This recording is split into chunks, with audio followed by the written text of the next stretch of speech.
ఇప్పుడు మీ జుట్టు రాలడం పూర్తిగా తగ్గిపోతుంది. ప్రిస్మోస్ బీ fall cure miracle herbal hair oil తో.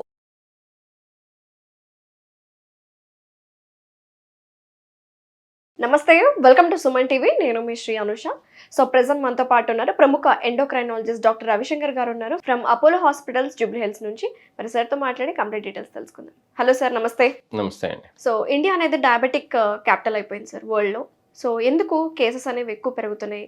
డయాబెటిక్ని కంట్రోల్ చేయాలంటే, వాళ్ళ షుగర్ లెవెల్స్ని కంట్రోల్ చేసుకోవాలంటే వాళ్ళ డైలీ రొటీన్ ఎలా పాటించాలి? వరల్డ్ వైడ్ డయాబెటీస్ కేసెస్ అనేవి బాగా పెరుగుతున్నటువంటి మాట వాస్తవం. ముఖ్యంగా మన భారతదేశంలో కనుక చూసినట్లయితే కనుక ఈ నెంబర్స్ ఇంకా బాగా పెరిగిపోతున్నాయి. ప్రస్తుతానికి సుమారు ఒక 10 కోట్ల మంది డయాబెటిక్స్ ఉంటే ఇంకా కొన్ని సంవత్సరాల్లో కనుక చూసినట్లయితే ఈ నెంబర్స్ 15 కోట్లకు కూడా వెళ్ళేటువంటి అవకాశం ఉందని చెప్పి కొన్ని సైంటిఫిక్ స్టడీస్ ప్రకారం ఎస్టిమేట్స్ చెప్తున్నాయి. ఓకే.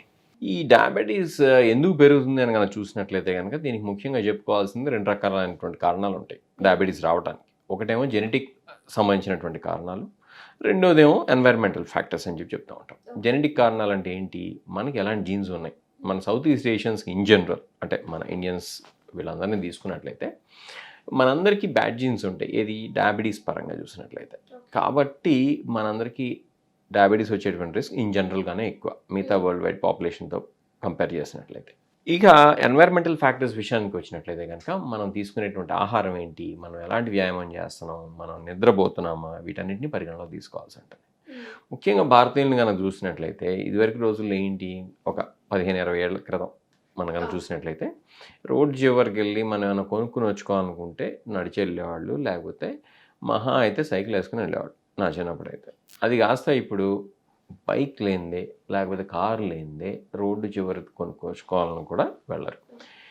అదొక ఇదైతే ఇంకా దారుణం ఏంటంటే ఇంట్లోనే కూర్చుని మనకు కావాల్సిన ఫుడ్ ఐటమ్స్ను డోర్ డెలివరీ, డోర్ స్టెప్ వచ్చేస్తుంది. ఎగ్జాక్ట్లీ. ఈ కామర్స్ అనేది ఎప్పుడైతే వచ్చిందో అసలు మన కాలు తీసి బయట పెట్టే పని లేకుండా మనకు కావాల్సినటువంటి ఫాస్ట్ ఫుడ్స్ దగ్గర నుంచి, మనకు కావాల్సినటువంటి గ్రాసరీస్ దగ్గర నుంచి, కూరగాయల దగ్గర నుంచి, మనం ఏమైనా నిజంగా బట్టలు కొనుక్కోవాలంటే బట్టల దగ్గర నుంచి అన్నీ మన ఇంట్లోకే వస్తున్నాయి. అంటే కాల్ తీసి బయట పెట్టే పని లేదు. ఇంకా దరిద్రం ఏంటంటే కోవిడ్ వచ్చిన తర్వాత వర్క్ ఫ్రమ్ హోమ్ అనేది మొదలైంది. అంటే ఏంటి, ఇదివరకు పని చేయడానికి కాస్త బయటికి వెళ్ళేవాళ్ళం, ఒళ్ళు కదిలిచ్చేవాళ్ళం. ఇప్పుడు అది కూడా లేదు. ఈ వర్క్ ఫ్రమ్ హోమ్ అట్లానే డోర్ డెలివరీ ఎప్పుడైతే మొదలైపోయినాయో మనలో లేజినెస్ కూడా నెక్స్ట్ లెవెల్కి వెళ్ళిపోయింది. ఓకే.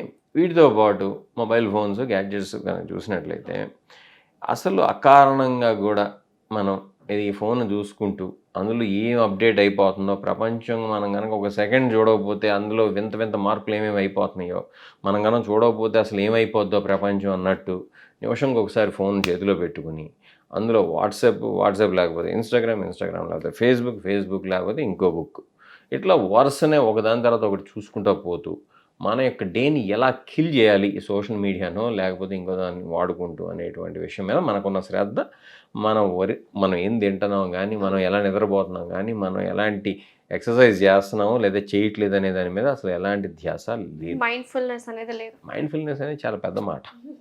ఓకే. ఇలాంటి బేసిక్స్ కూడా పాటించకుండా గ్యాడ్జెట్స్కి ఎడిక్ట్ అయిపోతూ మనం కనుక బతుకుతుంటే డయాబెటీస్, ఒబేసిటీ లేకపోతే దానికి సంబంధించినటువంటి ఇతరత్ర జబ్బులు ఏవైతే ఉన్నాయో, లైఫ్ స్టైల్ డిసీజెస్ ఏవైతే ఉన్నాయో, అవి హైపర్ టెన్షన్ కావచ్చు, లేకపోతే హార్ట్ డిసీజెస్ కావచ్చు, బ్రెయిన్ స్ట్రోక్స్ కావచ్చు, లేకపోతే కిడ్నీ ప్రాబ్లమ్స్ కావచ్చు, వీటన్నిటికీ ఇంటర్రిలేటెడ్ కారణం ఒకటే. ఏంటంటే సెడెంటరీ లైఫ్ స్టైల్ ఒకటి, నానా గడ్డి తినటం, ఒకవేళ మంచి ఫుడ్ ఏదైనా కూడా ఎక్కువ క్వాంటిటీలో తినేయటం, దానికి తోడు ఏంటంటే ఈ గ్యాడ్జెట్స్కి ఎడిక్ట్ అయిపోవటం. దీంతో పాటు ఇంకో దరిద్రం వచ్చింది. ఏంటది? నిద్ర లేకపోవడం. ఇద్దరు రోజుల్లో శుభ్రంగా 10 నిద్రపోయేవాడు. ఏది ఆఫీస్కి వెళ్ళి ఎంత నిజంగా కష్టపడి పని చేసి వచ్చినా కూడా రాత్రి 10. ఇప్పుడు ఏంటి, మనం ఒకళ్ళు అమెరికా అవర్స్ పని చేస్తే ఒకటి యూరోప్ అవర్స్ పని చేస్తాడు, ఒక నిజంగా ఏ అవర్స్ పని చేయకపోయినా కూడా రాత్రి 2 దాకా లేచి ఉంటాడు. అంటే లేచి ఉంటాడన్నా కానీ ఆడవాళ్ళు కూడా ఇది వర్తిస్తుంది. ఎందుకు లేచి ఉంటారంటే అసలు కొన్నిసార్లు కారణం కూడా ఉంటుంది. కానీ ఆ వర్కింగ్ అవర్స్ కోసం లేచి ఉండటం ఒక రకం అయితే, అసలు ఎలాంటి అవసరం లేకపోయినా కూడా 10 పడుకుంటాం అంటే అదేదో పాతకాల పని అయినట్టు, చేయకూడని పని ఏదో చేస్తున్నట్టు ఫీల్ అయిపోతా. నువ్వు 10 పడుకుంటావా అని చెప్పి వింతగా అడగటం. వీడు నిజంగా పాపం 10 పడుకునేవాడు కూడా, అరే నేను నిజంగా 10 పడుకుంటే నేనేదో మిస్ అయిపోతున్నా కావాలా, నేను కూడా 2 దాకా ఉండాలని చెప్పి 2 దాకా ఉంటాం. దీనివల్ల ఏంటంటే శరీరంలో తెలియకుండానే రకరకాలైనటువంటి మార్పులు వస్తాయి. అది ఒబేసిటీ కావచ్చు, మళ్ళీ ఇన్సామ్నియా కావచ్చు, లేకపోతే ముందు ముందు వచ్చేటువంటి హైపర్ టెన్షన్ కావచ్చు, లేకపోతే డయాబెటీస్ కావచ్చు, ఇవన్నీ లైఫ్ స్టైల్ డిసీజెస్ అనేవి వచ్చేస్తాయి. కాబట్టి నిద్ర, as if this is not enough smoking చేస్తుంటే అరే షుగర్ ఎందుకు వస్తుంది అనేటువంటి డౌట్ చాలామంది ఈ ప్రేక్షకులకు ఉండొచ్చు.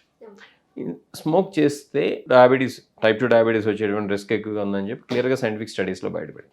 ఎందుకు వస్తుందని కానీ చూసినట్లయితే కనుక ఇన్సులిన్ రెసిస్టెన్స్ అనేది పెరుగుతుంది. ఇన్సులిన్ రెసిస్టెన్స్ అంటే ఏంటి?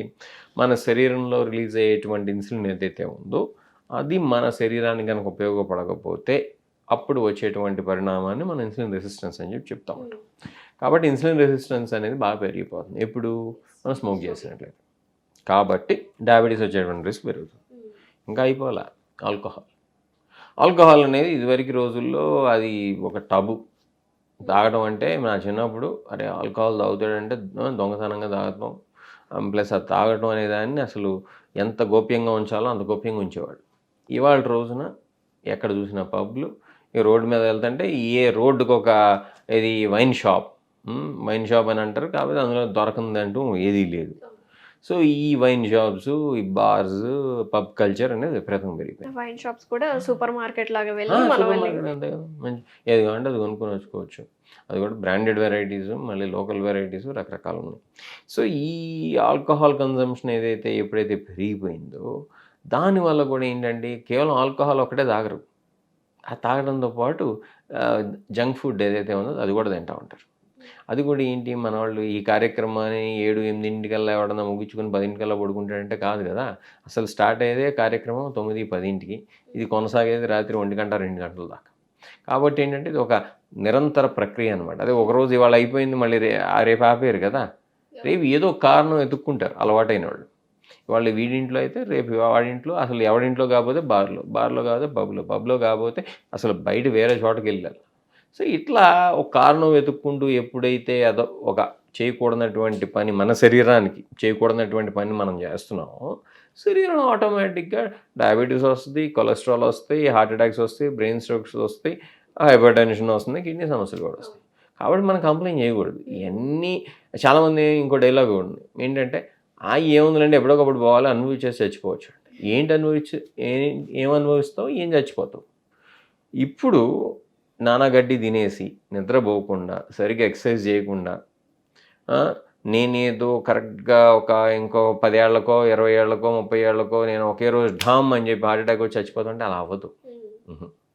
హార్ట్ అటాక్ వచ్చిన వాళ్ళు అందరూ ఏం చచ్చిపోరు. అంటే అదృష్టవశాత్తు హెల్త్ కేర్ అనేది చాలా డెవలప్ అయి ఉంది కాబట్టి చాలామందిని బతికిస్తారు టైం కనుక హెల్ప్ సీక్ కనుక చేస్తే. అప్పుడు ఏమవుతుంది, హార్ట్ ఫెయిల్యూర్తో బతుకుతూ ఉంటారు, లేకపోతే ఎప్పుడు హాస్పిటలైజ్ అయి బతుకుతూ ఉంటారు. లేకపోతే కిడ్నీలు పోతే ఏంటంటే డయాలసిస్ కోసం అని చెప్పి హాస్పిటల్ చుట్టూ వారం 2 సార్లు 3 సార్లు హాస్పిటల్ చుట్టూ తిరుగుతూ బతుకుతూ ఉంటారు. అది చాలా దారుణంగా ఉంటుంది. అప్పుడు క్వాలిటీ ఆఫ్ లైఫ్ అనేది దారుణంగా పడిపోతుంది. అట్లానే బ్రెయిన్ స్ట్రోక్ వచ్చింది అనుకుందాం, 1-2 కూడా మంచం మీద చేస్తూ ఉండాలి. చెప్తున్నాను, చూపు సరిగ్గా చూడలేరు. వీటన్నిటిని ఎక్కువ ఆలోచించరు. చెప్పేటప్పుడు సినిమా డైలాగ్ వేస్తారనమాట, ఏముంది బ్రో ఎప్పటికైనా మనం పోవాల్సిందే, అదేదో ఇట్లా పోతామని. అట్లా పోం కదా, దారుణమైనటువంటి చావు ఉంటుంది చాలామంది దురదృష్టవశాత్తు.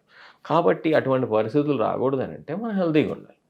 అదొకటే కాదు, డయాబెటీస్ వచ్చినటువంటి వాళ్ళని చూస్తే కాంప్లికేషన్స్, న్యూరోపతి, కాళ్ళు బాగా మండుతున్నట్టు ఉంటాయి. ఆ కాంప్లికేషన్స్ మన శత్రువు కూడా రాకూడదని చెప్పి అనిపిస్తాం. వాళ్ళు ఏం చేయాలంటారు అప్పుడు? వాళ్ళకేంటి సొల్యూషన్? ముందు అసలు రాకుండా జాగ్రత్తలు తీసుకోవాలి. మన జీన్స్ మారలేం కాబట్టి మనం మార్చుకోవాల్సింది ఏంటి, లైఫ్ స్టైల్ మార్చుకోవాలి. సరైనటువంటి తిండి తినాలి. ఆ తినేటువంటి క్వాంటిటీ కూడా రీజనబుల్ క్వాంటిటీ తినాలి. అంతేగాని మంచి తిండి కదా, ఇది మంచి ఫుడ్ కదా అని చెప్పి మిల్లెట్స్ తినమన్నారు కదా అని చెప్పి క్వింటాల్ తిన్నారనుకోండి, అప్పుడు ఆటోమేటిక్గా డయాబెటీసే కాదు ఇంకోటి కూడా వస్తాయి. అదేంటి, ఎంత తినాలో అంత తినాలి. నెక్స్ట్ ఎక్సర్సైజ్ విషయానికి వచ్చినట్లయితే కనుక రెగ్యులర్గా 1 hour అన్న బ్రిస్క్ వాకింగ్ చేయాలి. ఓకే, అన్లెస్ కాంట్రా ఇండికేషన్స్ ఏమైనా ఉంటే తప్పితే. వాకింగ్ కాకపోతే స్విమ్మింగ్ కాకపోతే షటిల్ కాకపోతే ఇంకోటి ఫిజికల్ యాక్టివిటీ అయితే ఉండాలి. 3వది వీళ్ళ 10 పడుకోవాలి. 10 కుదరకపోతే 11 కాకపోతే వర్స్ట్ కేస్ వర్క్ రీత్యా కనుక లేట్గా ఉండాల్సి వస్తే 12 కానీ. అంతేగాని ఊరికే సొలుకబులు చెప్పుకుంటాను, లేకపోతే టీవీ చూస్తాను, లేకపోతే మందు కొడతాను 2 దాకా 3 దాకా ఉంటే తప్పకుండా సమస్యలు వస్తాయి. సో ఇవి బేసిక్స్ అనమాట. ఫుడ్, ఎక్సర్సైజ్, అలానే స్లీప్, ఆల్కహాల్కి స్మోకింగ్కి దూరంగా ఉంటాం. స్ట్రెస్ అనేది తీసుకున్నట్లయితే వీళ్ళంతవరకు మనం రిలాక్స్డ్గా ఉండగలిగితే మరీ మంచిది, మనకే కాదు మన చుట్టుపక్కల ఉండేటువంటి వాళ్ళకి కూడా మంచిది. కాబట్టి ఇవి బేసిక్ సూత్రాలు లేదా ప్రిన్సిపల్స్ అని చెప్పుకోవచ్చు. వీటిని కనుక పాటించినట్లయితే ఒకవేళ మనకి జెనెటిక్ రిస్క్ ఉన్నా కూడా మనకి డయాబెటీస్ వచ్చేటువంటి ఛాన్స్ డిలే అవుతుంది, లేకపోతే అసలు రాకుండానే ఉండొచ్చు. ఒకవేళ వచ్చినా కూడా మైల్డ్గా రావచ్చు. అలా కాకుండా ఈ చేయకూడని అన్నీ చేసేసి ఎట్లాగో వచ్చేస్తుంది బ్రో నాకు అని చెప్పి డైలాగ్స్ వేసుకుంటే అది ఎట్లాగో వస్తుంది. అది చేయాల్సినటువంటి పని అది చేస్తాను. So very nice sir, thank you so much. నమస్తే. ప్లెజర్ అండి, నమస్తే.